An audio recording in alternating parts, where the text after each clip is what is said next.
Hey, the Rocky series Going the Distance podcast fans. How you guys doing? This is Ryan, your host with the semi-most. I can never do this show on my own. And you know what? I may have been on every single episode of this podcast, but I can never do it alone. I'm so grateful for my brother Ruben, who's with me like 75% of the time, and all the guest hosts, everyone else that just joins the fun and the discussion, which brings me to today's episode. If you recall, a few episodes ago, we did the Specialist movie review, and I did that with Craig Cohen of the Slycast podcast and with Doug Greenberg of the Rocky Minute podcast. Check those guys out on their respective podcasts. Show some love, as their fans have shown me some love. We did a really fun review there on the Specialist, and we had so much fun doing it. It was just going to be a one-off, you know what I mean, at the time. We were just going to be like, oh, this is fun. But we had so much fun doing it that we thought, why don't we just keep doing this like once a month, where the three podcast hosts get together, talk about a Stallone movie. So let me just explain a little bit of how this is going to work in the future if you want to join the fun and the discussion. So when you listen to this podcast episode of Copland, that is the movie we are reviewing today, you'll hear us talking to people in the chat room. Like, you'll hear us referring to comments or questions that listeners who are listening to the recording live are interacting with us. And if you think to yourself, gee, that would be neat, I would love to talk to Ryan, Doug, and Craig live when they do their next podcast recording. Well, this is how you do it. First, you got to find out, when is this next live recording going to happen? Well, in order to find out when, come join my Facebook page called Going the Distance, the Rocky Series podcast, or join Doug's Rocky Minute podcast page, or join the Slycast podcast Facebook page. If you join those three pages, all three or one of them, we will always announce when we are doing the next live recording. Second, we all have our own Twitter accounts. Same thing, just go on Twitter. If you're Twitter savvy, you'll know how to do it. Search for our names, Rocky Minute, Slycast, and the Rocky Series podcast, and add us on Twitter as well, because we will be doing on Twitter and on our Facebook pages, we'll be doing another poll where the audience, that's right, you guys choose the movie to review. So basically how it works is Doug, Ryan, and Craig, we will choose a movie that we want to review, and then we put that out as a poll, and then you, the listeners and audience, tell us which one you want to hear us review. So Copland won the last one. Oh, yeah, because it was Assassins and Get Carter. So, of course, Copland won. Duh. But, so stand by for that. That'll be coming out in about a week's time, the next poll. Well, there you go. So we're trying to make this as interactive as we can with our audience. Or, again, just a reminder, like me on Facebook, like us on Twitter, follow us there, send us an iTunes review. We got a new one. Thank you so much for that new one. Really appreciate it. And I'll read it out with Ruben next time we record with Ruben. Send us an iTunes review and 5 stars. It really does help us. It makes us feel good inside. All right, here we go. The review of Copland. Enjoy. Start. Well, I've already started. This is like, we're live, man. We're live, so we're a minute early. So if you're watching, thank you for being on time. Yeah, this is a bonus feature. A bonus minute. A bonus minute. That's hilarious. Yeah. For all you guys who joined 30 seconds earlier, Craig's going to lift up his shirt for you. All right, I'm checking out. Oh. I'm checking out till 10 o'clock. Oh, wow. Already? There we go. I kid. All right. Oh, look at that. I see ourselves live over here to my left. We're on the interweb, boys. Here we go. I don't believe it. See, Jonathan Howell already piped in. But bonus, he wants Craig to lift up his shirt. That's my dude. Hey, Jonathan. Jonathan, you see this? It's for you, buddy. Oh, wow. Let me see that. I didn't see that. Oh, there you go. Nice. Jonathan's podcast, Minute Impossible. All right. Well, I'm glad we're done plugging Jonathan's shows. Yeah. So are you guys ready to run down Get Carter? Uh-oh. We took a vote, right? Hang on, I got to prepare. Yeah. Let me guess. Get Carter. Quick hot take on Get Carter. Terrible goatee, terrible suit. Next. Next movie. All right, guys. Well, how excited are we to talk about Copland today? Very. I got to tell you, and not to get ahead of myself here, and as my dog tries to chew the microphone cable, watching this back again after quite a few years, man, I got so amped for what we're about to do. How long had it been since you've seen this? God, probably a good 10 years. Wow.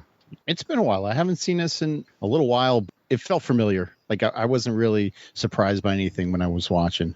Right. Okay, same here. Did any of you see in the theater on its original release? Yeah, I went and saw this in the theater. Yeah, me too. I did as well. Yeah. Okay.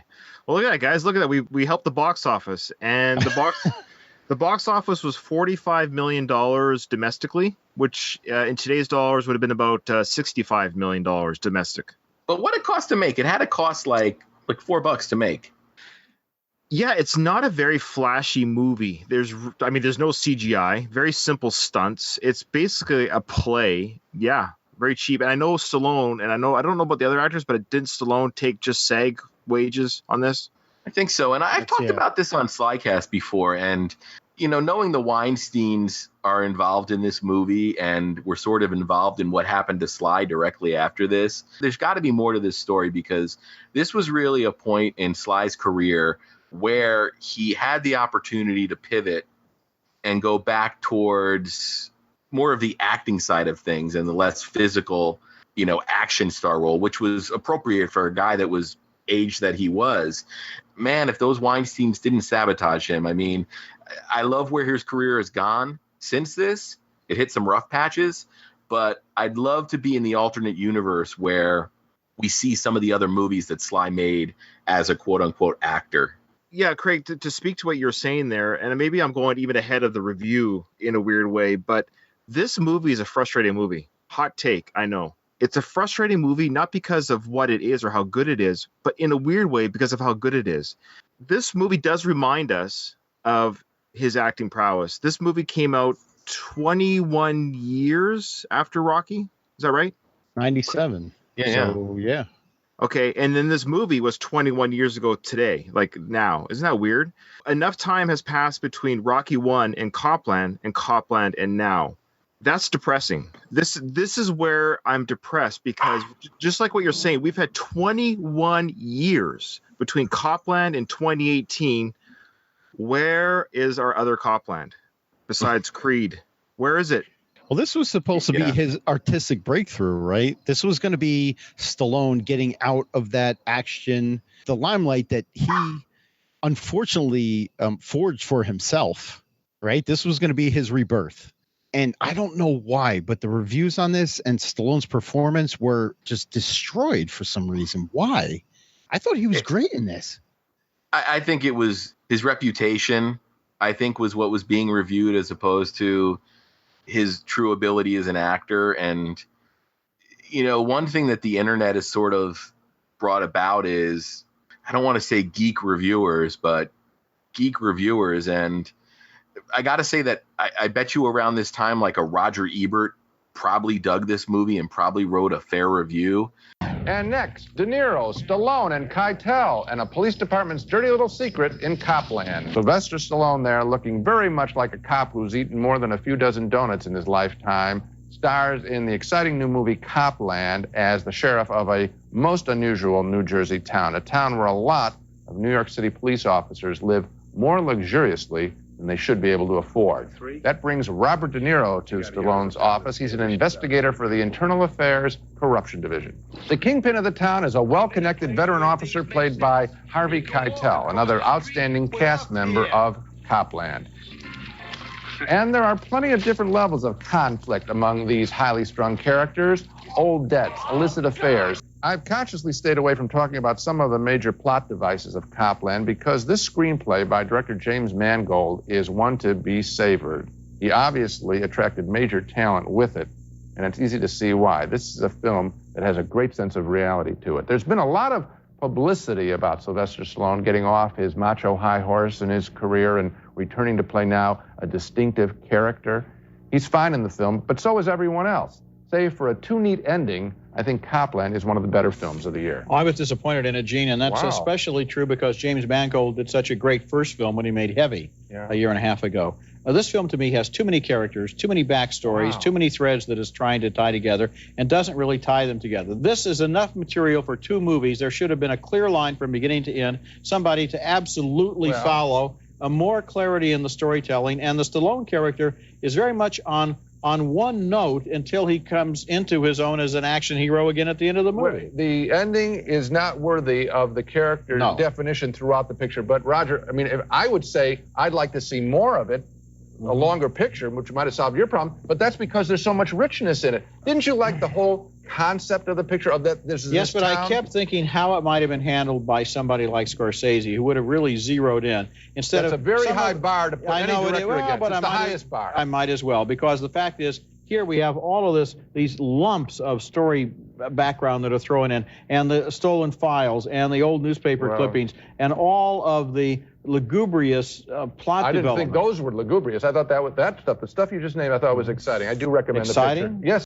But you've got a lot of reviewers that are just too cool for the room, and a lot of times it's just easier to dismiss somebody than to give them credit for a performance. It's funny that, the same year this came out, Boogie Nights came out in '97, right? And you had Marky effing Mark turn in a great performance that, for whatever reason, people were able to accept. It amazes me that critics were able to look past Marky Mark from the Funky Bunch, but couldn't tune in with what Stallone was doing.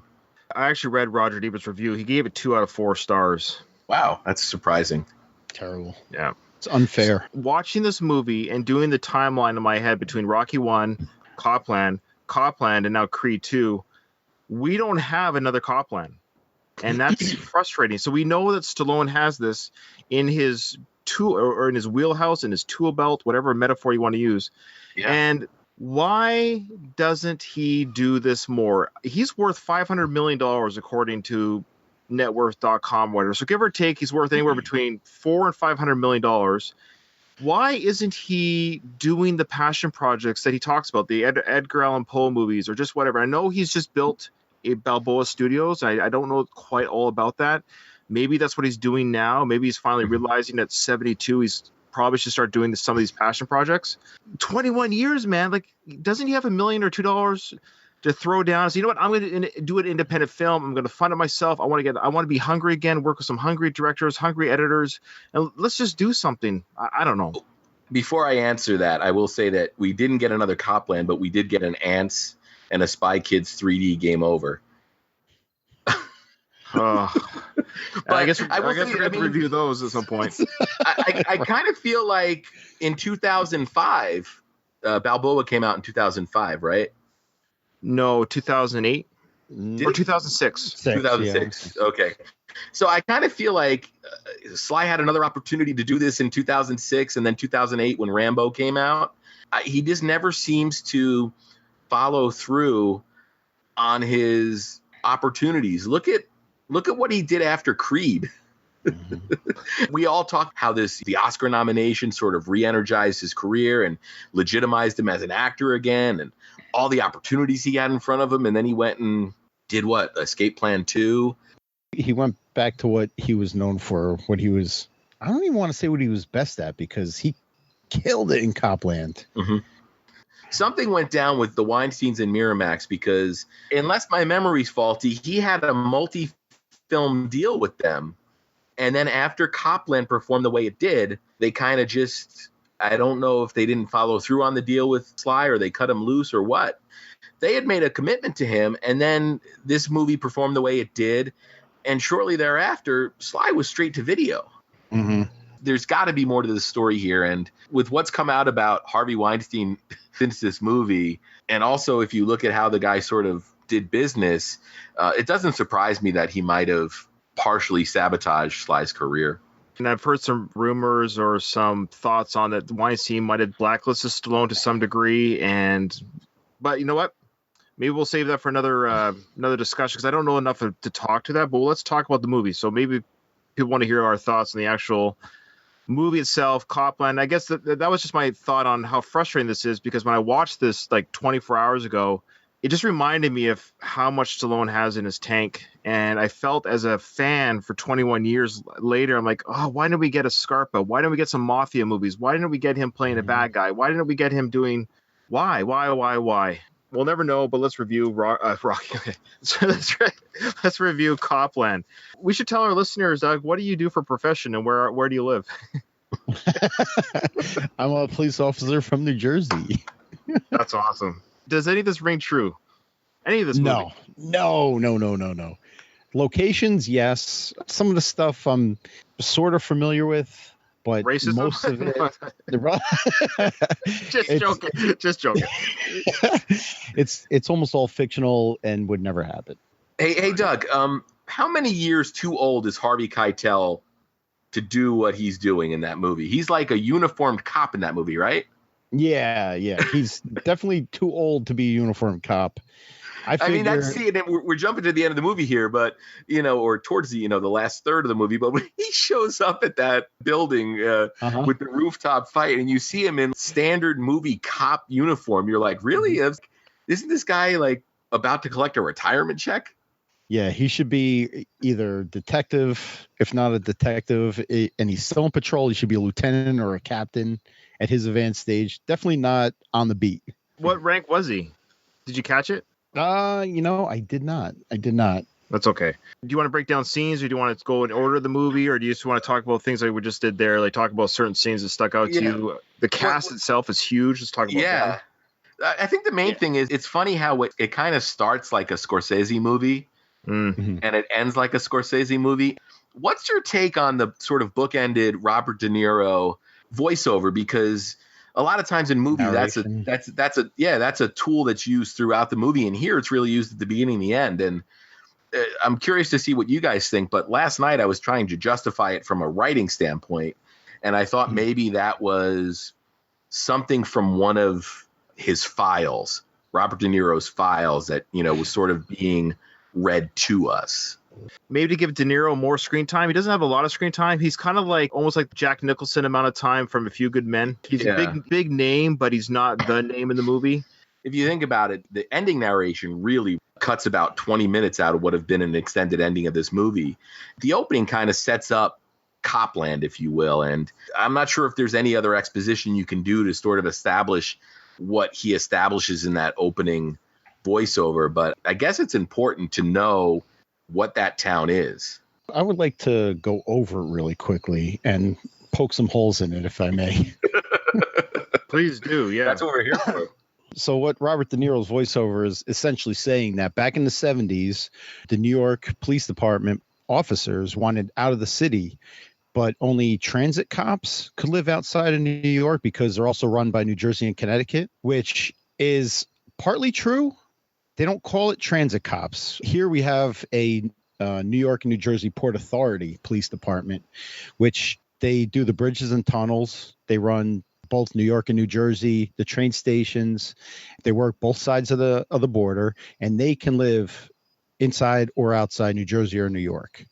They're not called transit cops, and I don't think Connecticut is included in that. But what they say is that these New York Police Department, which is just their pubs in the subway, so the city could declare them auxiliary transit cops, which I don't believe exists. Even if they were declared like a part-time transit or Port Authority police, you can't be a part-time Port Authority police officer. But if you were, you're still bound to within the limits of New York. If you work a New York City police officer, you have to live within the confines of New York City or one of the surrounding counties. Oh, wow. You know your job, Doug. You know your job. That's good. In fairness, in 1997, how many New York teams played sports in New Jersey? Yes. Everybody claims to be the New York Jets, New York Giants, but they, in fact, play in New Jersey. Yes. Yeah. Right across the river. Hop, skip, and a jump. Like, it truly is. Well, there's also no Garrison, New Jersey. That is a fictional town. That's right. Correct. That's right. Did they film this in, was it Weehawken? Or I was trying to figure out geographically where that was, Doug. It was filmed in Fort Lee and Edgewater. Oh, okay. Directly under the bridge, under the GWB scenes, are Fort Lee. Okay. That's right where the George Washington Bridge lets on. It wasn't the garment factory of, the garment capital of the world? Fort Lee? Yeah. Isn't there that sign when you drive through Fort Lee to go into Manhattan? The only thing I know about Fort Lee is Chris Christie and Bridgegate. Oh, yeah. Which That's the bridge? That part of New Jersey, yes. The bridge, it wasn't, I don't think it was the George Washington Bridge, but it was close enough. Edgewater is the parts of town that's right on the river. That's Edgewater, New Jersey. Both of these shots in New York City are of the Bronx. It's not even Manhattan. And we're led to believe that these guys work in Manhattan, right? Let's start the movie off. Let's start it off. Robert De Niro has said, hey, a bunch of cops have put together a housing cooperation outside of where they are cops. The mortgage is better. The rent is better. Basically, it's like a cop strata. That cop strata community is then policed by Sheriff Heflin, and that's played by Sylvester Stallone. Also, if I may, sheriffs do not patrol municipalities in New Jersey. Sheriffs are county police officers. They run the courts and county agencies. Oh my goodness. Poking holes. Well, did you guys notice the first shot of Sylvester Stallone? They had to pan down to show his gut. You know, he's going for quarters in his hands. And of course, the camera slowly pans down to show his huge 40-pound gut. That was the funniest thing about watching this movie after so long. You remember that Stallone put on weight for this movie. And when they panned down, I'm like, I'd love to have that. I know. And that's what I was thinking, too. Why couldn't they just put a pillow? Is it me, or did he look like Frank Stallone in this movie? Maybe it was Frank Stallone.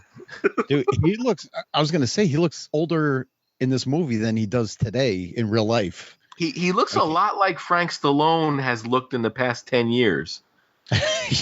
Well, yeah, he's 50. So he's 51 in this movie. And I'm not too sure what age he's supposed to be in the movie, because they talk about he's been a sheriff for 10 years and he wasn't able to become a New York City police officer because of his hearing. Did he try for 25 years? I don't. The math doesn't add up.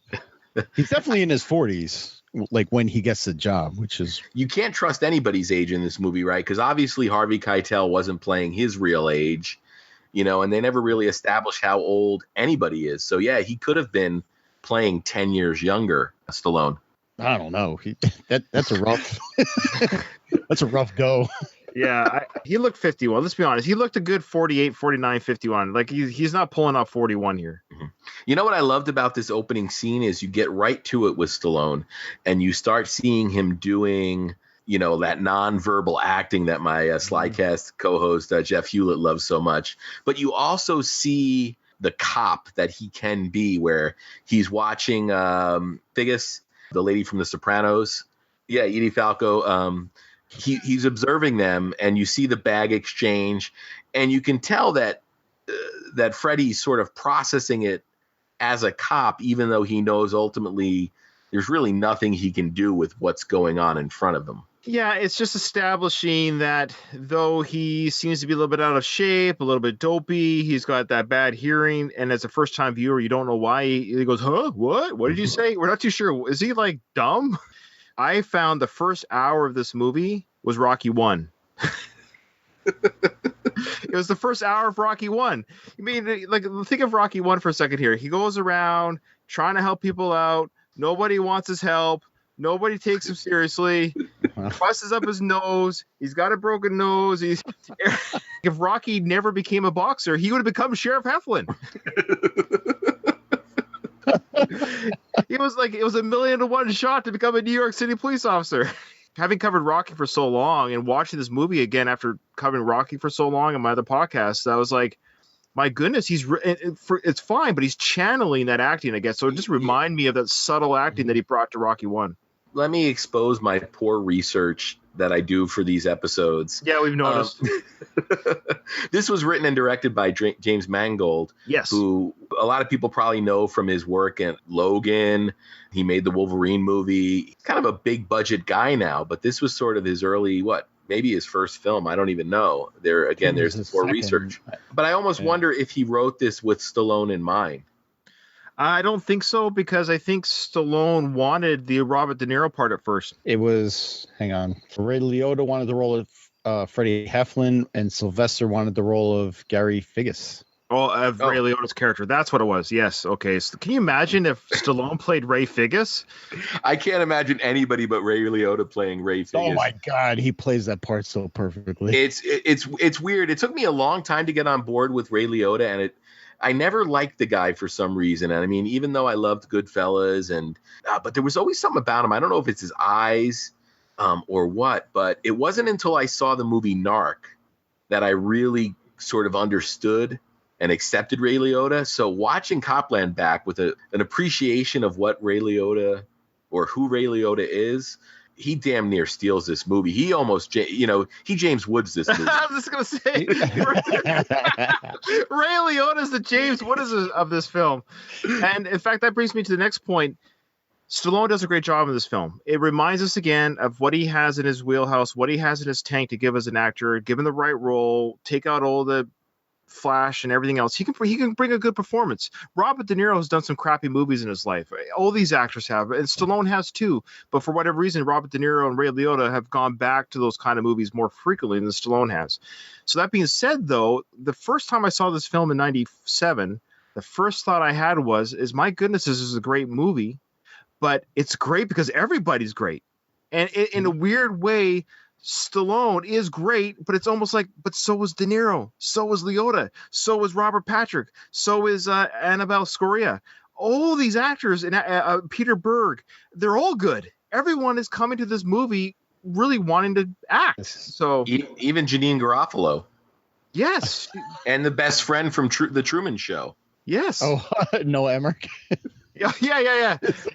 Probably the most unfortunate actor in Hollywood. He always shows up. He's like, hey, remember me? I watched this movie with my 20-year-old son. He said, oh, isn't that the guy from Back to the Future? He thought it was Biff. Oh, my God. In The Specialist, we saw lots of worst of the movie performances, but there's not even a questionable performance in this movie. They're all good to great. You're right. I mean, there's not even a bit player in this movie that, you look at sideways. It's a well-acted movie. So we talked about De Niro. We're going to get to some of his scenes later. We'll start at the beginning. We've already been introduced to Edie Falco as a little bit of a role. She's the bomb girl. Ray Liotta looking absolutely horrendous. This whole movie, he just looks like I think he heard that Stallone was putting on 40 pounds. So he's like, so he stayed up for 40 days. I think he was doing drugs the whole movie. I'm not sure. That last day of freedom he has in Goodfellas, that he definitely tapped into that for the entire movie. He definitely has that. Yeah. Imagine if Stallone got Ray Liotta's part. Remember in that scene when Ray Liotta's character goes to Harvey Keitel's character and says, "Don't shut me out, Ray." Don't shut me out, Ray. You found us a sweet little town, you got us a low interest, and I'm grateful. But don't forget who it was that you came to 2 years ago to cover your ass. Get him out of here, Freddie. It's not my fault that you can't look at him. You sit in this chair with your back to him. You want it to go away, but I'm still here. In for a penny, in for a pound. Don't shut me out, Ray. Imagine that was Stallone. Don't shut me out, Ray. Don't shut me out. It would have been like Ray Liotta, the way he talks, the way he's able to do those things. It's amazing. Okay, so let's go back to the beginning again. We see this exchange happen between Edie Falco and Ray Liotta's character at the table. Some money, I guess money is transferred over. And we find out later that money was used to... It was the whatever blew up his house. It was bomb-making material. That's right. She's bomb girl. She's giving it to Ray. Girl. Yeah. Of course, Heflin notices that, and he's what pinball machine is he playing? Did either one of you guys? Lethal Weapon. Yes, Lethal Weapon. Part 3. Lethal Weapon 3. Yeah, Lethal Weapon 3. You're right. Ray's playing Lethal Weapon 3. He goes out to get more quarters from the parking meter. He's stumbling drunk, and Ray's like, "You okay to drive home there, Freddie?" And oh yeah, I'm good. Again, I'll ask this question to you, and you don't have to rat your guys out there, Doug, but how many drunk driving cops do you have in New Jersey? All of them? No. I know. Ryan, I thought you were going to ask us if we were pinball people or video game people. Yeah. That's right. Well, go ahead. Yeah, I was going to ask that. I am a pinball people. I'm definitely pinball people. Me too. I think if it came down to having a games room, if I had that kind of money where I could build a room with arcade games, the pinball machine, there's something really cool about the pinball machine. I love the sounds and everything about it. Absolutely. We're a bunch of pinball guys. That's great. What Figgis does here is he puts Freddy in the driver's seat of a patrol car. Yeah. Drunk. And says, have a good night. In all fairness to Figgis, Freddy did say he was okay to drive. Oh, yeah. We always believe that guy. Yeah. You live in Las Vegas, Craig. You should know better. Well, how perceptive do you think Figgis was? You're the sheriff in a town where there are no sheriffs because they're only county officers. You're the head cheese in a town where it's just all cops. It's all cops. So who are you going to worry about? Now, I'm not saying it's right, but I understand. How many black people were in this Copland? Why does it always go back there for you? I'm just curious. I watched this movie and I noticed there's a deleted scene you can find on YouTube. Did you watch it? No, I didn't. There's a reason why there's no black people in this Copland. There's a deleted scene that had this made the movie. I'm glad it didn't. Okay, the cops are all playing baseball. A car drives by playing loud, as Paulie would say, jungle junk music. Oh my god! Yeah. So they all throw down their bats, get into their cars, and chase after this car for playing loud music, and it's rap music. They corner these guys in some cul-de-sac, get them out of their cars, and Robert Patrick's character plants drugs into one of the black guy's pockets. Oh my god! How am I not surprised? Sheriff Heflin's there, and he's like, "Oh, come on, guys, maybe we should." And they just push him out of the way. He's like, "Get out of here, we got this!" And all the cops just start harassing these black guys, and that's like the end of the deleted scene. When this movie came out, you guys remember the age where you could get bootleg VHS tapes? Yep. We had a connection. I don't remember where it is, and I'm glad because I can't incriminate anyone, but we had a great bootleg network where we were getting like work prints and rough cuts of movies. I had for the longest time, and it probably didn't make the move to Vegas with me, I had a VHS copy of like an early pre-theatrical release print of Copland that had a lot of deleted scenes in it. I don't remember if it's the same as what has since been released, as I believe there's a director's cut. There is, yeah. Yeah. It must be. Yeah. The version I watched was 2 hours long. Wow. Okay. So the one I watched was about an hour and 45 minutes. Oh, wow. But it sounds like you might have watched the director's cut, Doug. I must have. I can't pinpoint it right now, but there was a couple of scenes that I was thinking that I don't remember when I originally saw it. All right, so you want to go back and watch the theatrical cut? We'll wait for you. Yeah, so let's everyone. We'll just take a 2 hour. We'll just take a 2 hour break. We'll just stand by. Hour and 45 minutes. Okay. Okay, so we got a couple things in the chat here. We just got Jonathan Howell. He's mad at us for saying that Ray Liotta was like James Woods. He's still mad about the James Woods from our previous episode. It's a thing now. James Woods is going to work his way into every episode. Matt B there, one of our faithful listeners, Bebo, he said the De Niro was sporting the Ron Jeremy mustache. He definitely has a 70s thing going on with the hairdo and everything. And that he's so sweaty. Jonathan goes on to say he's sweaty. He's like half a Tony Clifton. Yeah, there you go. He also points out that there's a lot of Raging Bull here in Copland with De Niro, Frank Vincent, and Cathy Moriarty. The same actors? Actors, yeah, that was both of Raging Bull in this, but there's also a lot of Sopranos crossover too. There was Sopranos guy, like the picture that Robert De Niro shows Heflin says, "Hey, he's mixing up with mafia guys." It's like they didn't have any acting parts. Yeah, they were like guys from the Sopranos, and there was a background cop that was from the Sopranos too, who played the priest, I think, in the Sopranos. It's weird, yeah. So I guess New Jersey really did cast a lot of people from that area because this was filmed in Jersey. So I guess some of these actors that are from the area were like locals. This is a perfect spot for this. A lot of the main cast came from New Jersey and New York. Makes sense. Sylvester Stallone, New York. Harvey Keitel, Brooklyn. Ray Liotta, Newark, New Jersey. Robert De Niro, New York. Peter Berg, New York. Janeane Garofalo, Newton, New Jersey. Michael Rapaport, New York City. Noah Emmerich, New York City. Cathy Moriarty, the Bronx. John Spencer, I think he plays Leo, the detective Leo, New York City. Frank Vincent, who's the PBA representative, Jersey City, New Jersey. Malik Also Yoba. Billy Batts in Goodfellas. Billy Batts, yep. Malik Yoba, who's the IA detective Carson, was born in New York City. Arthur Nascarella, who's Frankie, one of the cops, Suffolk, New York, who is also a real NYPD officer. Edie Falco is from New York City. Victor Williams, who he was one of the cops that was interviewed. He's also in The King of Queens, Bronx, New York. Tony Sirico, who plays Toy Torillo in A Picture from Brooklyn. So there you go. That's awesome. They shop locally. That's the way to do it. Yeah. So definitely. Michael Rapaport, that's an interesting person in real life. Actually, one of the big parts of this movie. Thoughts on him as an actor? He plays the same character in every movie he plays, but I love Michael Rapaport. Yeah. When you want that type, he's the guy to go to. But he's pretty much the guy from True Romance that I think we all probably saw him for the first time in that movie. Guy from Higher Learning, the neo-Nazi, he plays the same part. The whiny, woe is me guy that just came into the wrong crowd. So he's actually a huge Stallone fan in real life.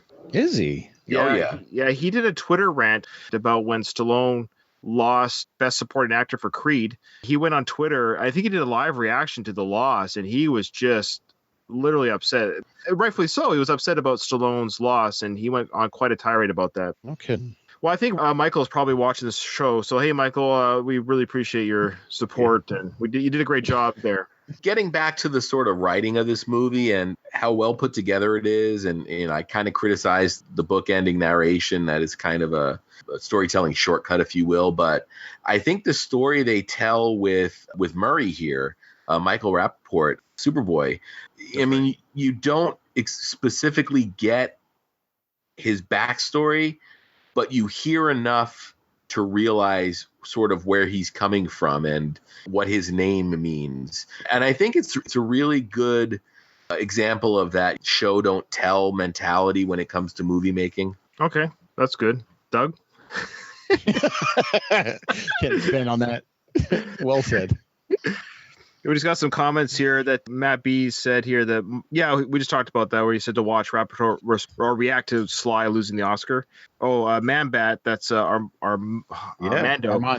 Armando, thank you. He said that Rapaport will always be the Nazi from Higher Learning for him. So there you go. As I said, yeah. One of the favorite scenes in the movie was when De Niro was talking about De Niro, is when he keeps saying the way he delivered his lines, his cadence in this film was really good. And we all know the one coming up. We'll get to it later, but when he tells everyone to shut up, you shut up. Oh, I thought you were going to say when he told everybody to go to lunch. Oh, yeah. Go to lunch. Go to lunch. Case is closed. Finished. Over. Go to lunch. Go to lunch. Go to lunch. Go to lunch. The case is closed. Everybody, get the out of here. I could have watched a 5-minute version of that scene. Him just ripping stuff off the walls, knocking stuff off desks, telling people to go to lunch. It's an A+ rant. I love it. Go to lunch. But that is really like sort of a perfect example of what Robert De Niro does as an actor. If you were putting together a demo reel of what he does, that would definitely be one of the scenes. De Niro was great in this. It's almost frustrating how good he was because he steals every scene he's in. And I think he steals more than Stallone. Now, this is a Stallone movie, and he is, again, showing us audience. And that's the big talking point. The reason why we're talking about this film is that Stallone's doing something he hasn't done since almost Rocky 1. He showcased a little bit of it in the Rocky films, sure. Mm-hmm. Even his quiet presence in First Blood was shown. But what movie between Rocky and Copland did he have a Copland performance? Rhinestone? Yes. God help us. Did Craig just reveal our next review movie? I would say that this is like the showcase Sylvester Stallone movie. This is his range right here. If you watch Rocky, but you've never seen The Specialist, Over the Top, Judge Dredd, Demolition Man, and you watch this, you're like, yes, that's Sylvester Stallone. He was muddied by all that mid-'80s action shit that kind of ruined him. Not that it ruined him, because I love it for what it is. Right. But the critics, man, they pigeonholed him, and that's all he was worth to them. So when he tries to go back and do something that's worth anything, They're like, oh, well, here's Stallone. Here's the big action star trying to do something artsy, and they kill him for it. I'm a big fan. I'm going to mention Metallica, right? Metallica's a band that everyone knows and kind of can relate to. Whether you like them or not, you know what they sound like, you know who they are. Now, if Metallica did a banjo album, you know, to showcase that they can pick on the banjo just as well as they can strum on a guitar, which they probably can, their fans are going to be like, what are you doing? We want another Metallica album. For better or for worse, Stallone, and maybe that's why. Oh, the dog barked my ear. Don't you bark at me? And my wife barks at me already.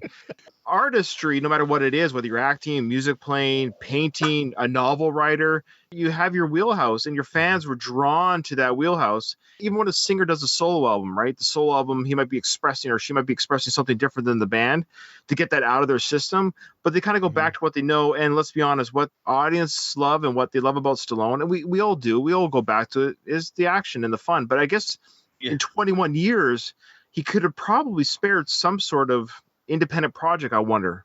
Yeah, I've believed more and more in the sort of idea that as soon as you're a success, you're sort of ruined as an artist, because, you know, success is a double-edged sword, right? Gives you the exposure and the fame and the fortune as an actor that you, or as a musician or wherever you excel in an art. But at the same time, it sort of creates a box for you. It would be like if Pauly Shore put out a book of poetry. It could be the best book of poetry ever, but it's not going to get looked at seriously because he's Pauly Shore. Right. We're trying to find the joke in his poems. Yeah. That wouldn't matter. I mean, success really is the worst thing that can probably happen to an artist, but kind of necessary to continue being an artist. It's the ultimate catch-22, I guess. Absolutely. Yeah, well, I wouldn't know success if it hit me in the face with these podcasts. I was just going to say we don't have to worry about it on this show. We'll never have to worry about changing our tune. I will say one thing, though, that we all sort of already expressed what a great De Niro performance this is. The fact that there are two quality scenes between De Niro and Stallone in this movie, and at no point do you feel like Stallone is deficient. Really good actors elevate you. And at the same time, you know, to be able to act with Robert De Niro, from what I understand, Robert De Niro really respects other people's time, where he's done off-camera stuff that they normally say, oh, the stand-in will say your lines, you know, just so we can get the reverse shot. I kind of feel like those scenes with Stallone and De Niro really showcase the best of both of those guys, and really what De Niro can bring to a scene, and also what he can bring out of an actor, and then also what Stallone brought to that scene. I think those are really worthwhile scenes. They're scenes you can watch repeatedly. You've seen De Niro play that guy before, but you've never seen Stallone play the guy he's playing. Yeah. So I agree that they are great scenes, like with him, De Niro and Stallone. You're kind of paying more attention to Stallone, even though he's more soft-spoken and he's, Go to lunch. Go to lunch. Sorry. I love that. Yeah. Sorry, I didn't mean to step on your. Yeah. No, I was. But it's kind of hard not to focus on Stallone in the scenes, like you said. It's kind of a cool counterbalance because he's so quiet and reserved. But great. At the same time, you know, that movie kind of put a spotlight on him. Mm-hmm. Yeah, we got some comments here in the group we can bounce off here. Matt said that Stallone gained the weight for Copland. He wondered if he asked De Niro how De Niro gained weight for Raging Bull, and maybe that was a topic they talked about between takes. Quite possibly. Stallone's always been pretty good about his body mass and changing things and gaining and losing weight. I suspect he probably had fun gaining it, but from what I've read in some interviews, he was pretty depressed. Yeah, he didn't like it, and he was pretty anxious to burn it off. In fact, he burned it off before they even did any reshoots. Wasn't there a problem with that or something to do with the reshoots? There's definitely a scene at the end of the movie where I saw him walking, and he was in sort of a shot from probably his waist up, and I said, he looks a lot trimmer here. And, you know, I didn't even think about reshoots, Doug, but there are definitely a couple scenes here where he doesn't look like he's carrying that extra weight. I think Weinstein was upset about the reshoot. Yeah, you can't see Weinstein and not have like a punchline. I don't know. We'll think of something. We haven't talked about Annabella Sciorra yet, so we haven't talked about the movie really. The plot of the movie is that there's a bunch of NYPD cops. So this village in New Jersey, this town in New Jersey that houses all these cops is run by Sheriff Freddie Heflin, but they're all crooked cops. What we come to find out is that the mob backed the mortgages on all these guys' houses. In turn, this precinct in the New York PD is funneling drugs through the precinct into the city for the mob. Like a whole crooked cop scene. This one cop, Murray Babich, he ends up shooting two guys on George Washington Bridge. Yeah, let's talk about that. Great sequence. That's brutal. Actually, I got a question for you, Doug. You're a police officer, right? I am. If you're driving home in your civilian clothes and you're sober, so let's just say you're sober, and you saw, it doesn't matter the skin color. I'm not trying to be funny here. So if you saw two guys clip your car, they did clip your car. Well, they didn't clip it. They sideswiped it. What would you have done at that point, Doug? What are you allowed to do as off-duty police officer? And do you just call it in? Just call your buddy and say, "Hey, I got this license plate on this guy. He hit my car," and let you guys take care of it? Is that what you do? Or Murray Babich, a.k.a. Michael Rapaport, did nothing wrong in this scene except being drunk. Right. Being drunk. That was the only thing. All the other pieces fit. He got sideswiped. He tried to get the car to stop. Right. He showed his badge. He identified himself as a police officer. The guy refused, pointed something out of the window, going at high speed. You can argue you thought that was a firearm. He hears his tire blow out, which he thinks is a shot fired. Up to that point, he is completely justified. Okay, now remind me of the scene, though. The car comes to a stop. He's still going forward. He hits their car. He shoots before he hits the car. By the way, what a marksman.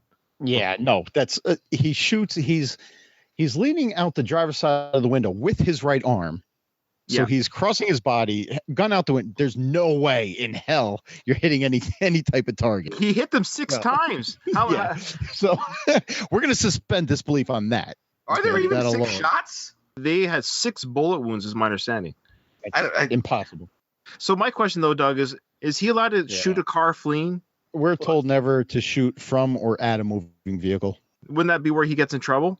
Where he gets in trouble is being drunk. He's probably justified if he's sober. Because he thought he was being shot at. That's the key takeaway, right? Yeah. Yeah. I'm not trying to bust your chops. I'm actually just trying to figure this out. This is just me playing devil's advocate. But the car was moving away from the officer, and he tried to pull them over, and now it's become a car chase. But instead of chasing the vehicle, he shoots the vehicle. Mm-hmm. And there's no threat of life at that point. So even as a viewer, it's like, oh, he's going to get in trouble just by shooting these guys because they're going to be able to reconstruct the car and the impact and when they were shot. And another variable is the potential that they can cause harm to other people as well. Sure. We have something called a reasonable officer standard. Like if you believe that your life or somebody else's life is in immediate danger of this perpetrator, then you are allowed to use deadly force. Right. They were just showing their car jack thing because his tire blew out. It will help you. Pull over the side and we'll help fix your tire. I didn't even think about that. They're like, hey, your tire, it blew out. We have it. We have something to help you with. No good deed goes unpunished. These crooked cops try to cover up because he's one of them. So these crooked cops try to cover up. And it's really brazen. I mean, that kind of shows the level of corruption, right, Doug? Yeah, right off the bat, because they're doing it in front of the EMTs who smell the bullshit. They smelled it right away. What I love is I got Robert Patrick's character. Hey, look at this! I found an Uzi from the 1940 under the mat. Whoa, there it is. I don't know why he didn't just stuff it like right under the seat, have another cop come in and look at the car. But it's like he literally goes to the car, pulls it out of a paper bag, goes, "Here it is." Yeah.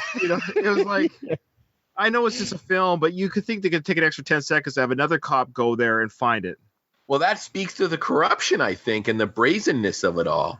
Yeah, the EMTs already, they knew what happened. They saw it, like the dried blood stuck that wheel lock to the guy's hands. Like that's what the guy had in his hands. So you're out of his dead hands and you're going to pretend like he had this Uzi. The EMTs, his reaction is perfect. He's like, what the fuck are you doing? Superboy, Michael Rapaport's character, he didn't like this at all. He told them, let's do this proper. He was actually convinced, like Doug was saying, like, I'm drunk. I know I'm drunk. I've had something to drink. And so he was on Doug's side of the story, meaning like, He's like, look, they pointed a weapon at me, and I felt my life was in danger. I've got a case, so you guys don't have to get crooked on me all of a sudden. So he was even going for the angle of, don't go crooked on me. And when they pulled out the gun, he realized they've planted a weapon. This is escalating. And he's like, my badge, they're gonna take away my badge. They're gonna. That's when he went and goes to the bridge. Now he doesn't jump off the bridge. Where does he go? It had to be coordinated with Keitel, right? With Ray? With Ray, yeah. Like right in the back of his car. Oh, my God. He jumped. He jumped. Yeah. Okay. Can we talk about that? Because either Harvey Keitel is a bad actor acting as a bad actor, or a good actor acting bad, because he's saying, oh, my, he jumped. Where did he go? He befell. He was here, and now he's gone. It's like I like Doug's better. Yours kind of sounds like Trump. Well, Doug does everything better. He's handsome. He's funny. He's articulate. He's a peace officer. That is a good point, though, Ryan. It's like it could be, like you said, a good actor pretending to be a bad actor or a bad. I mean, it's great because you can't tell where the movie ends and where real life begins. And either way, it's a brilliant choice on Keitel's part, right? I hope so, because it was bad acting. Because I don't understand. Like, was he trying to convince? Was he just doing it? I wonder if he was just doing it to say, here's the official byline. He's jumped. Yeah, at that point, I don't think he needs to convince anybody. Like, if anybody's taking notes, this is a statement, is he jumped. It doesn't matter how I say it. That's just what it is. He jumped. And I was corrected on Annabelle's name, the actress, Annabella Sciorra. My apologies. Matt Beeble correct me on that. Can I just say, for the record, every time I see her in a movie, I always think to myself, my goodness, she's gorgeous. And my goodness, I have to see more of her. Not naked, but I mean just like more movies of her. And I always forget when I watch Copland, I'm like, oh yeah, I love this actress. She's so good and she's so captivating on screen. She's easy on the eyes and she's a great actress. Anyone else feel the same way about her? The only other thing I really remember her in is Hand That Rocks the Cradle. Oh yeah. I don't like, she was kind of like the mousy wife in that. Like, I don't remember her being like a sexy. Yeah, I don't mean sexy the way you would look at, I don't know, I can't think of it. It's all objective, right? I'm not trying to objectify her. Gotta be careful. No, I'm saying, I mean, she's attractive, but I like her, and I like her screen presence, and it just reminded me to go back and look at more of her library. Yeah. This is a movie full of unlikable people, but was her character as unlikable to you as it was to me? Because you kind of see how frustrated Freddy is with where his life went when he intervened and saved hers. Remind the listeners of what the relationship is. The setup is basically that a young Stallone, and I love when they try and do Stallone as a teenager. We've seen it in a couple different movies, and this guy was a pretty good 17-year-old Stallone, I thought. We get a flashback scene where we see a car come off a bridge while young Freddy's eating lunch. He dives in. He ends up in the car, and the car underwater has sort of shifted, so it limits his escape route. In an effort to get through the window they need to get through to save him and this girl, he basically smashed the side of his head and his ear against the window in a really effective scene, because you almost hear the moment where he loses his hearing. But to tie back into it, it almost feels like she uses him a little bit, or she has used him for the remainder, leading up to the moments in this movie.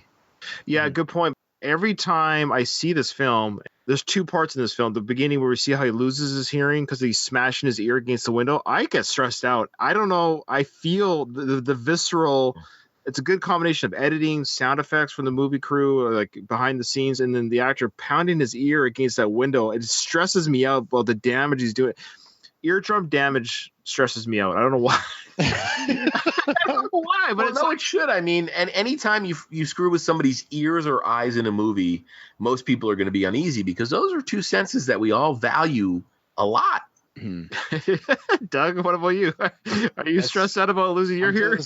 Like, he's ramming the side of his head against the window, and I'm just picturing like the pressure of the water like rushing into his ear as he's jamming his head against the window like that.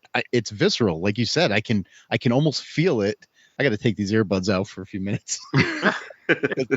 The end scene, of course, the crooked cops shoot the gun next to his good ear. blood's coming out of his ear. I'm just like, I watch like horror flick. Blood doesn't gross me out when it's almost like a fantasy way. This movie is so realistic in some ways. So when that ear is bleeding from the sound damage, and there's that ringing sound that you hear as a viewer, and I have my stereo out loud. It's this high-pitched ringing. You're like, please pass this sequence because it's stressing me out. All the gunshots like really muffled. It's like you're hearing it through a lot of layers of soundproof. It's not like you hear a gunshot like out in the open. It's like the report is shocking, but with Def Freddy, after they blew out his good ear, it's like really like low and muffled. So, Doug, do you guys do that to each other's cops? No. Little pranks? No. Shoot. Hey, it's the new guy. Let's blow off our weapon next year. Ha ha ha. Oh, you don't do that kind of shenanigans? No. What's your favorite cop bar hangout that you go to? Is it the Four Aces? No, it's not the Four Aces. It's not. We don't have cop bar. See, we don't live. None of our cops live in town. No? Where you guys live in Copland? Where do you live? No, there's no Copland. Like everybody, like we work in town, but everybody lives outside. Like I live 40 minutes from work. So which one of your friends is sleeping with your chief's wife? Let's see. I love that.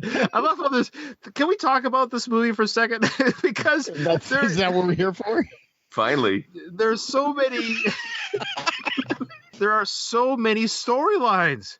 This is like season 1 of some series in a 2-hour episode. There's like storylines and backstories and a dead cop that we never see alive. And there's like, this would have made a great 10-part series. It would have, but at the same time, it kind of showcases, the great editing of this movie, and either editing from a writing standpoint or actual, editing after they were done filming. But you get just enough information to know what you need to know. There's no excess fat. Somebody's cheating on somebody else. The fact that you get just enough detail to fill in the blanks that you need to fill in to understand the story, and I think that's a really sort of undervalued tool in filmmaking nowadays. And this is actually, we talk about James Mangold. He was the writer director of this movie. Kudos to him. He was quite young. I think he was probably late 20s at the very latest. So this is quite an ambitious project.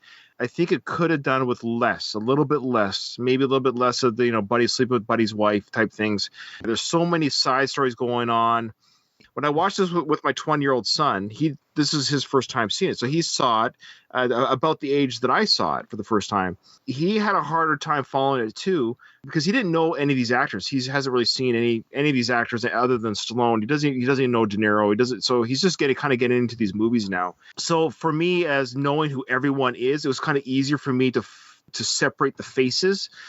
To him, they just look like a bunch of mustache cops. But to me, I actually knew Robert Patrick from Ray Liotta, from Peter Berg, so I knew all the differences. So it's a busy movie, is what I'm saying. So a first time viewer, it's kind of a busy movie, especially if you don't know who these actors are. I don't think anything's wasted. It's very short. It's very kind of off reference. Peter Berg's character, Joey Randone, who's married to the girl who Freddy saved in the river. So his character is sleeping with Ray Donlan's wife. Ray Donlan is Harvey Keitel's character. Talk about a downgrade. Yeah, no kidding. Did you see Cathy Moriarty in Raging Bull, though, man? You guys aren't gonna believe this.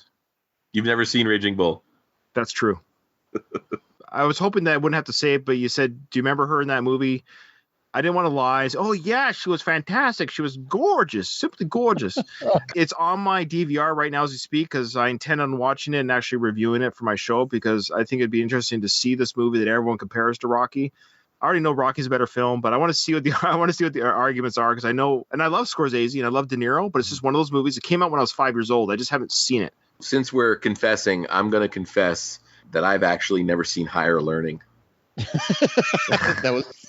I don't think it's quite the same level as Raging Bull, but we'll allow it. Well, it's a callback to like an hour ago. Well, I felt since we were all being honest at this point that I would confess. What's a movie, Doug, the Higher Learning doesn't count. That's a terrible example. What's a movie that you think everyone thinks you've seen but you haven't seen? Rocky. Never seen Rocky. That would explain your poor podcast last year covering Rocky. Caddyshack is one that every time I say I've never seen Caddyshack, everybody's like, "What?" I don't know why.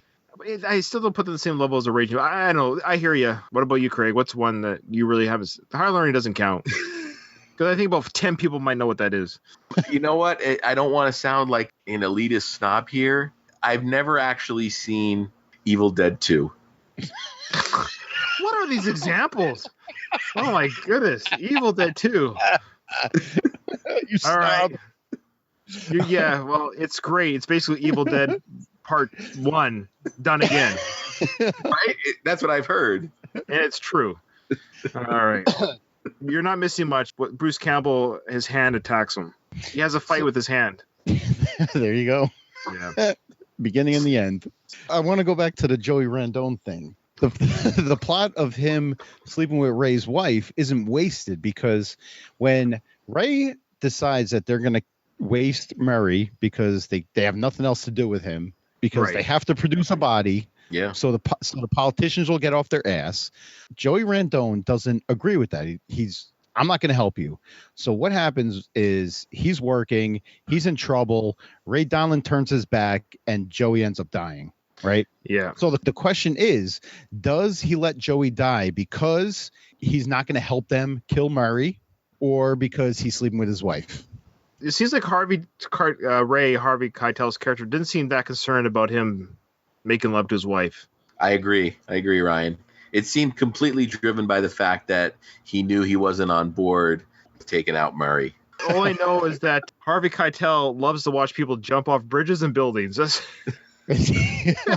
Wherever he fell. He fell. He's down there somewhere. Look, God, he fell. Look at the blood. See, he's dead. He's right there. He's dead. He's right there. Oh my God. Go to lunch, everyone. He jumped. Go to lunch. You're mixing your impressions. I know. Go to lunch. You got to separate them. There's one scene in this movie that I thought was really, really good. One that I don't think people talk about very often, but when Ray Liotta is talking to Heflin in the bar, before he goes to Ray, says, "Don't shut me out, Ray." I guess he's referring to the fact that Ray Liotta helped cover up a previous... Ray Liotta's character has been around since the beginning, and I guess he didn't know about the Superboy shenanigans. He was unaware of this, which I found interesting. Did they explain why he was being shut out? I think it had to do with Glenn Tunney thing. Glenn Tunney was Figsy's former partner. They refer to this guy Tunney a lot. Yeah.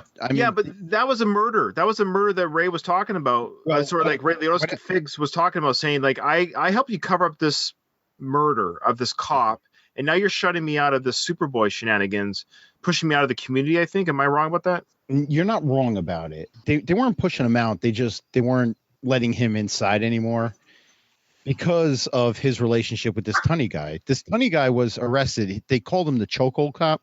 He used a chokehold, obviously killed somebody, and he got indicted for that. This Glenn Tunney, this guy that we never really see, was Gary Figgis's partner, and then Ray Donlin turned his back on Glenn Tunney, and Tunney was going to rat on Ray and like this whole connection with the mob. So what they did was Ray had Tunney killed while he was in jail awaiting trial. Okay. So Gary Figgis, he kind of started distancing himself because of that. Because Tunney was his buddy, Tunney was his partner. Okay. Well, that's good. That's good explanation. Thank you. I don't see. That's what I mean. This movie requires a little bit more viewing. There's so much storyline, and I'm just not as smart as Doug. See, Doug, it's his job to be observant of all the details because he has to pick up all the crime scene stuff, and so he's following this plot like it's. Well, this was based on a true story. I think it was one of your. It wasn't. I really love this. I genuinely love this movie. No, that's good. That's good. So there was a scene right before, though, when Figgis is talking to Heflin, Stallone's character, and he's saying, "Aren't you jealous? Aren't you jealous of these guys?" Sheriff Heflin's like, "I'm not jealous. I'm happy with who I am." You can see that he's not jealous, but he's sad. He's sad that his life is where it is. He sacrificed his hearing, which affected him being a police officer, which we figure he probably would have been a good one, an honorable one. He calls Stallone's character out. He goes, "No, you've lost your hearing. You lost the girl. You lost your dream job. You should be jealous. How's that make you feel, Freddie? I don't care. Like eating donuts? Look, Freddie, I say it's okay to be jealous. You saved this girl's life, right? From risking yourself, from saving her sorry ass, you go deaf as a result. In one ear. In one ear. Then you have to watch as this girl you saved, this beauty queen, marries this sucker. And you with your ear, you can't even get a desk on the force. Right? Be jealous, Freddie. Let it out. I would. Purge. Cleanse yourself. Cleansing. Ray Liotta's character is not wrong.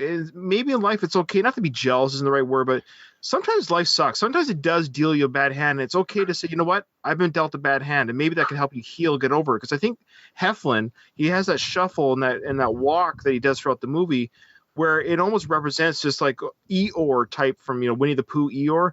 It's woe was me, and it's not till later in the movie that he snaps out of it that he becomes the potential. I don't like that scene because it's like complete just exposition for the audience when he's like. Maybe that's why I liked it. Thinks he lays everything out. Like, you saved her life. You go deaf as a result. You watch as she marries this sucker, and you can't get a desk on a force. There you go, everybody. That's the background on hey, Freddie. I just told you. I need that kind of exposition, man. Like I got lost in the shuffle. This is a repeat viewing movie for me. I need to watch it again. I appreciated that little synopsis. Oh, that's where we are in the film. Thank you. But Doug's got a point. Those are conversations that only happen in the movies. Of course. Like, sure. Freddie knows what happened. He doesn't need Gary Figgis to tell him. Don't shut me out, Doug. Don't shut me out, Ray. But I mean, not to circle back to how great Ray Liotta is in this movie, but I think you just hit on the point of what a great character Figgis is too. The scene towards the end when he references Freddie taking them head on, and he explains to Freddie how you need to approach guys like this. What you've got to make right turns, and you've got to move diagonally. Yeah. You don't go down Broadway to get to Broadway. He's bleeding, and you got to get there. But there's lights, right?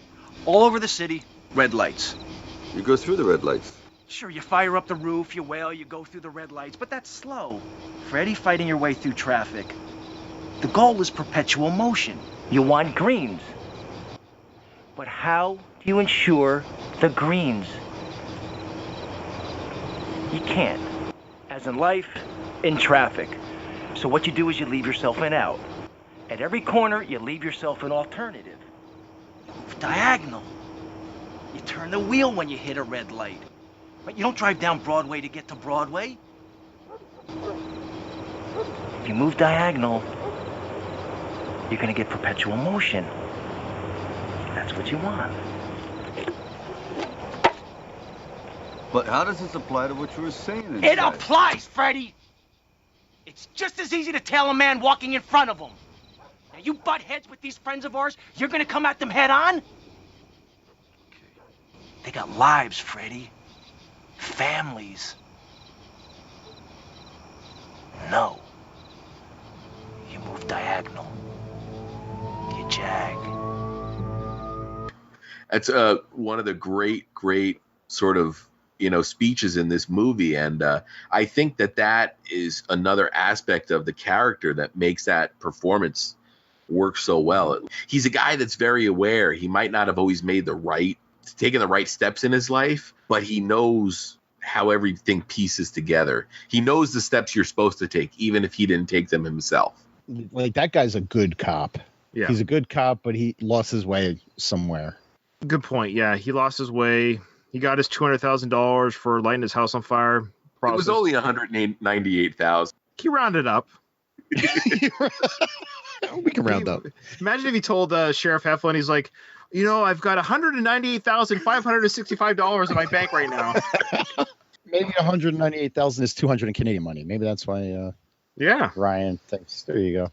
Then we have that domestic dispute with Peter Berg's character and Annabella Sciorra, whatever her name is. Jesus. So, Doug, talk to us about domestic disputes. What would you do in this situation right now? The husband's sitting on the step.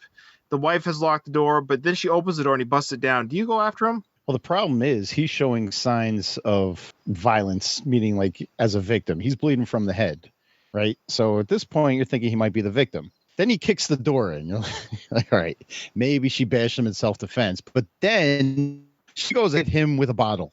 In that case, you kind of got to take her in. You have to offer him the opportunity to apply for an emergency restraining order against his wife. This is the scene where Heflin offers her, hey, do you want to come to my house and sleep on my bed? I mean, come to my house. Well, he said to put her up at a hotel. I'm just joking. Yeah, I mean, you mentioned before about like some unnecessary scenes. And I think the Liz Randone and Freddie stuff, like where they almost kiss, and we can do without that. We can do without her scenes? Not her completely, but like when later on when she goes to Freddie's house and that's kind of what I was getting to before with she comes out of this movie as a pretty unlikable character because it really feels like she uses Freddie when she needs him. Yeah. And in that scene where she goes to the house, she needed a boost. Yeah. So she used Freddie to get that boost. Was Joey even dead at that point? I don't think so, right? No, he wasn't. If he had been, it would have been a terrible, terrible scene. Yeah, that's true. Yeah. Yeah, they did that weird like kiss. He kind of put his cheek or whatever. Well, yeah, that's the thing. The way it's framed, you can't even tell. Well, they kiss a little bit, and then she just goes, "This is crazy," and then she walks out. Like, all right. Did he have the cleanest Springsteen vinyl known to man? There wasn't one pop in that soundtrack, and she references he's playing an album. I love how they played Springsteen, though. It's pretty good. Imagine if they filmed this in Canada, they would have put it on Nickelback. I thought you were going to say Neil Young. Oh, God, no. I wish I had the time and the talent to do a music replacement for those scenes here in Copland. I just wish I had some sort of talent. We might get some watchers or listeners. I'm bringing you guys down. I apologize. Are you kidding me? So I've got some comments here. We'll just speak to them real quick because these guys are chiming in. Thanks, guys. Hey, wait, I just want to address Matt. That was Craig's dog biting Craig on the table, not me. Listeners want to know, are you outside? Yeah, I'm on my back deck. It's a beautiful night here in New Jersey. Wow. I'm enjoying nice fall weather. Must be nice living in Copland. The streets are safe. You don't have to worry about any black people playing baseball. There's no black people in Copland, and they filmed the scene to show you why. They didn't even want these people playing their music on their street. They got arrested for playing music. It wasn't Bruce Springsteen. If they had gone down the street playing Bruce... In New Jersey, you're fine. You play Bruce, you're good. Oh my gosh. Have you ever been offered a bribe? No, never. Bruce Springsteen tickets? Nothing? Nope. Oh man. I had an experience here where somebody thought I was soliciting a bribe. What does that mean? Oh, you're asking for a bribe? I work in an industry where you get a lot of people coming from out of town. I mean, Vegas is driven by travelers. So I was explaining a fee to somebody. The way I worded it, he kind of got like an old Las Vegas vibe where he thought like this was the payoff he had to give me in order for this thing to happen. And it was pretty funny. The way I worded it made the guy think I was soliciting a payoff. It was pretty funny. That's beautiful. We got Red Tyler here. He wants us to shout out his girlfriend, Kim Dougal. Hey, Kim. Is that a joke? I'm rolling with it. Red, welcome to the show. There's a pretty interesting scene here, too, where Heflin says to Ray, I keep saying Ray Liotta, Figgis and Heflin, they're like living together now because his house burnt down. Figgis is hanging out at Sheriff Heflin's house. Sheriff Heflin says, if I saw her today in the river again drowning, I wouldn't go get her. I'm not a hero anymore. It's basically what he's saying. Bullshit. I didn't take it to mean that, Ryan. And maybe it's because of my sort of take on her as a character is it felt to me like he been used. And I think he sort of resented the fact that he was where he was, but that he was also not really a driver and more of somebody that was being sort of abused and held down. I really dig the fact that we have such different interpretations of that scene. I think he kind of meant it. I think he's just saying that he's a coward now. He's not who he isn't who he thought he was anymore. Like maybe he isn't. Maybe at that moment he feels like he's just not the hero that everyone thinks he should be. That does sort of speak to what he ends up doing in the movie. So it adds some credence to that. What is Doug? Well, Red Tyler's girlfriend thinks Doug is good looking. That's what the big deal is here. Oh, that's good. He says he went to high school with one of you. He says he went to high school with one of us. It must be you. Is Red Tyler a troll? He says, my girlfriend says she loves the Dougal. Was your nickname Dougal? No. He's about to do the thing. Well, they're watching our episode, but they're about to make love to each other, I guess, during their... That's fine. Hey, whatever we do to help you guys out, we're here for you guys. Method Man was in this movie. Did you guys catch that? Yeah, he's the one that throws Peter Berg off the roof, right? What a funny cast. This is a crazy cast. I mean, you got Method Man, you got the guy from King of Queens, you've got Peter Berg, who's actually a very established director. I mean, he gives James Mangold a run for his money when it comes to movies nowadays. Lone Survivor was directed by Peter Berg. He also did Battleship, which is a badass movie, and I'll fight anybody who says it isn't. All right, I'll commit. I never...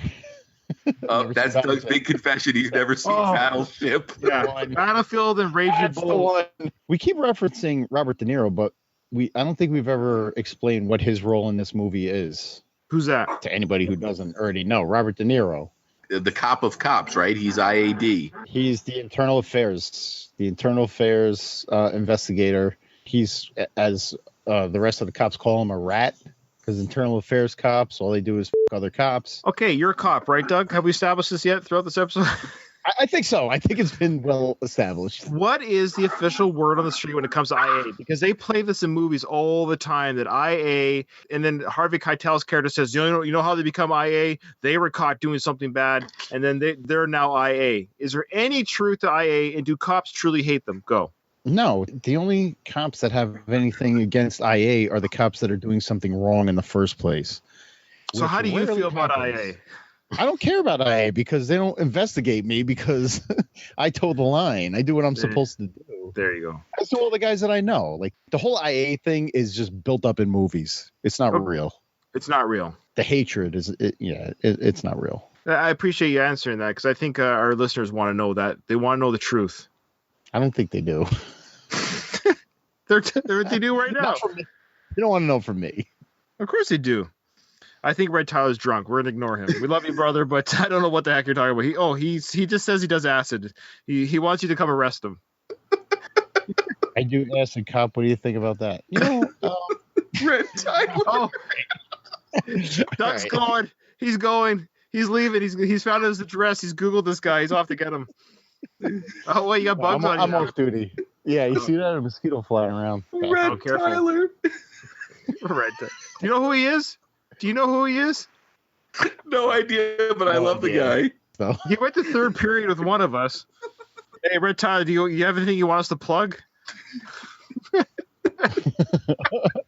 Freddie goes to see, once he decides that, all right, but before the big scene, he goes back to New York to talk to Mo Tilden, who's Robert De Niro's character, right? Who had given him a chance to be a cop. Freddie already admitted that he was blind to what was going on. So he goes to New York to see Mo Tilden, and he's like, all right, I'm ready to do this. And Robert De Niro / Mo Tilden ain't having it. Excuse me, Mo. I apologize. I'm sorry for rushing in like this, but you were right. They tried to kill him like you said, but he got away. Now he's running through the woods. He's like a scared animal. He's scared. You know what? That motherfucker should be scared. His uncle got this case closed with one phone call. Look, I'm sorry it took so long for me to come around. But you were right. I couldn't see the truth like you said. The evidence, my loyalties, they were confused. They never give you any napkins in this place. What am I supposed to use? You want this? What is this? You came to me, to my town, with all these speeches, and you're talking about doing the right thing, and I'm doing the right thing. What's going on? What are you doing? That was like 2 weeks ago. 2 weeks ago? What about Babbage? What about him? F*** him. What about Donlin? F*** him, too. What about Joey Rendon? He fell off a building. Did you read the papers? Listen, Sheriff, I'm really sorry to have awoken you from your slumber, but it's over. Hands are tied now. You shut me down. No, listen to me. You're IA. That's why I came to you. You can do whatever you want. Remember you came to me and said, you want to be a cop? I'm being a cop now. I'm here. I'm asking you for some help. I need to do something. I need to do this for myself. Listen to me, you deaf fuck. I offered you a chance when we could have done something. I offered you a chance to be a cop, and you blew it. You blew it. You people are all the same. That cupcake makes a mess. We got a case again. He's like, well, case is closed. What do you want me to do? He's like, I want you to do the right thing. My hands are tied. He's eating that sandwich. My hands are tied. Well, why doesn't the sandwich place ever give them napkins? Come on. Have you ever used Kleenex as a napkin? It does make for a terrible napkin. It's the worst. But Freddie goes, what about Babbage? He goes, what about him? What about Dahmer? Him too. All right, here we go. Ready? I offered you a chance when we could have done something. I offered you a chance to be a cop, and you blew it. And you blew it. And you blew it. And you blew it. I love it. The great thing about that scene is you see the gears going in De Niro's head, realizing that this is an opportunity to get traction going for his case again. And he knows that he's going to be able to use Freddy like everybody else has used Freddy, which makes Freddy even more of a tragic character. It's a risky game, though, because he's saying, I gave you the chance, you blew it. It's over. So Freddy can very well just walk out of the office, and that's that. He's gambling on Freddy doing the right thing. God bless all of us. Our pal Stallone steps up. What's the line when he leaves? He says, if that cupcake makes a mess, we got a case again. Yeah. Oh, that was what it was. Okay. I got the one movie in Blu-ray history that has 0 features. It doesn't even have a menu. You put the Blu-ray in and it just starts playing. There's no menu, no captions, nothing. So if you were a deaf person and bought this Blu-ray, you'd be like poop out of luck. There was times during this movie because I couldn't have it too loud because I had kids running around. I was like, what did he say there? Because I'm relying on what they're saying. And that was actually one of the things I was like, what did he say when he left there? I knew he was referring to if he stirs up trouble, we'll get something out of this guy. But he said cupcake. All right. Freddie goes back and he ends up finding Murray. He digs a little bit and he finds Murray Babbage hiding after they try to kill him, after Ray and his boys try to kill him. He finds Murray hiding out in the water tower, right? Well, good thing they had that above ground pool that they could have attempted to drown him in, because they would have had to get him into a bathroom, into a bathtub instead, right? Why was it so hard to kill him? Why did they just he needed to have water in his lungs, right? Oh. Yeah, chlorinated water, which I don't know. It was rainwater. The bee's knees starts with Freddie going back to the bar and telling Ray, he goes, I got Superboy. I'm going to turn him in tomorrow. And he's like, why don't you do the right thing? Come with me. We'll all go together. Kumbaya. You'll cop to your and Murray will cop to his and everything will be fine, right? Right. And then Ray gives this beautiful, this Harvey Keitel speech. And he's great in this film too, by the way. Your plan is the plan of a boy. Made it on the back of a matchbook without thinking, without looking at the cards. Ray's not going. He's like, sure. Yeah, 6:00 tomorrow. I'll be there. But what happens is Freddie gets ambushed. They take Superboy. They blow out Freddie's good ear. So we hear that constant feedback now. He's bleeding from his ear. Like everything else for the rest of the movie, everything's in slow motion. It's a very effective scene because we're feeling stressed out as a viewer for his safety. We're feeling the danger that it's around the corner for him. He can't hear anything. He doesn't know where guys are, if they're alive or dead, if they're moving around. He shoots the one guy in the car, and then he shoots the T-1000 after that. He's got the best death scene in the movie, right? Yeah. The look on his face when he gets shot and falls back, he can't believe that Freddie Heflin's the guy that took his life. That's awesome. Heflin's about to get shot by another guy. Ray Liotta comes out of nowhere. Yeah, the biggest hero moment. Well, he does get shot by that guy. He gets shot like in the back of his shoulder. Yeah. He's ready to finish him off, and then the hero, Ray Liotta, comes out of nowhere and blows him away. I love how he's got a smoke in his mouth. Yeah. Right after he kills that guy, he sees Ray in like the picture window of his house. He like gives him the death stare before he brings his gun on, blows out the front window. Great stuff. So that window just goes. Then Ray goes up there to finish him off, and it's always a weird scene. It must be first thing in the morning because his wife's still lying in bed. Yeah. And Superboy's about to jump out another window. Boy, he jumps off bridges, jumps out of houses. Yeah. It's either die by Ray's hand or die by jumping out of a second floor window. And he was handcuffed too, wasn't he? I don't think at that. No, he had a handcuff on. He must have been sleeping with his wife too. Jesus. Maybe Harvey Keitel. Maybe he was a cuckold. He liked to watch all of his cop friends make love to his wife. That's the whole story. He came.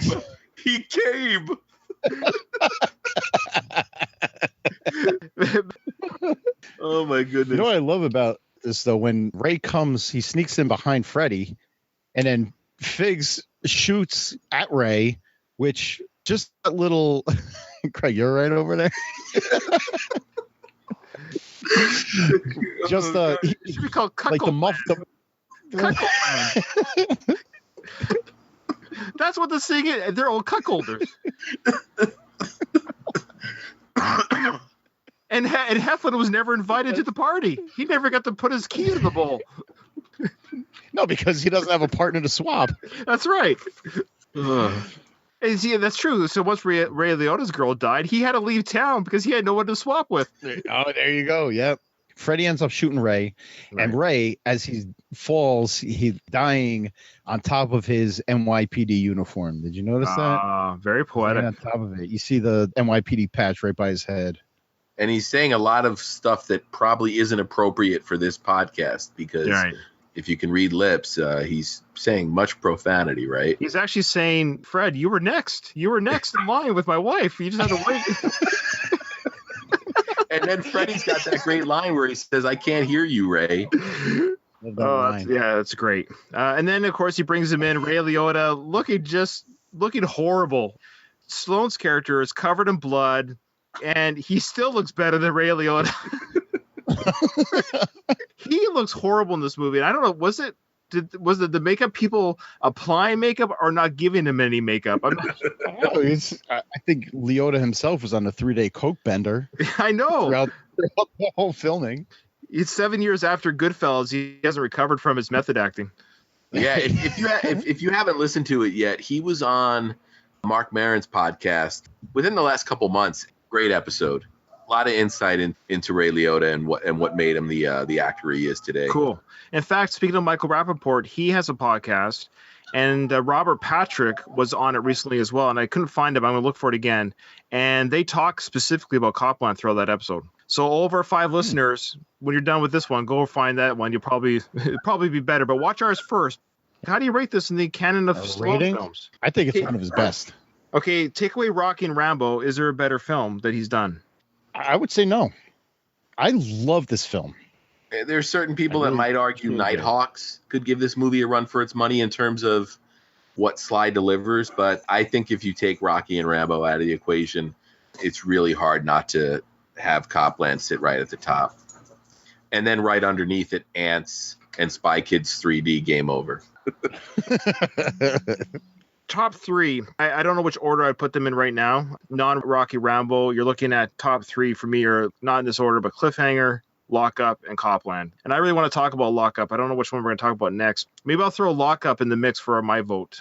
I knew Copland was going to win, but for the record, how dare you? Who was it that put in Copland again? Mr. Doug. Okay, Doug, I put in, what did I put in? Assassins. You put in Get Carter there, Craig. That was the vein I was going for. Doug's like, I'm going to put in his best movie ever. Well, of course people are going to vote for that. Well, you didn't put any parameters on it. We can't do Lockup next because we can't do 2 Stallone movies that take place in New Jersey back to back. Oh, okay. That's true. I'll think of another one. I might put Assassins back in the mix. Maybe for our tens and tens of listeners, let's get Assassins going. Let's just close up the show. I'll just remind everyone, I'm Brian, and you want to listen to me on my other podcast. It's all about the Rocky series. It's called Going the Distance, the Rocky Series podcast. If you want to listen to me there, check me out. I always love these guys. And the reason why we're doing this is because I think we just like each other. I think we get along on the podcast world, and I think it's fun just to connect. I'm Doug. I'm a co-host of Rocky Minute. We're similar to Ryan, but we take a different approach. We break down the Rocky Minutes 1 minute of movie time at a time for each episode. Our first season, where we covered the movie Rocky, was 118 individual episodes. It's awesome. Duelinggenre.com is where we release our episodes there. Right on. And I'm Craig from the Slycast. We may not put out episodes with as much frequency as Ryan and Doug. They're just better.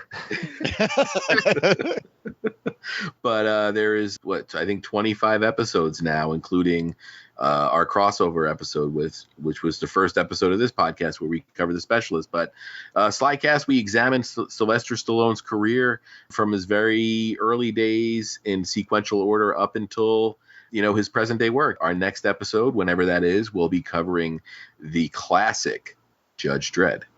Hey. Oh, Judge Dredd. Yeah, boy. Yeah.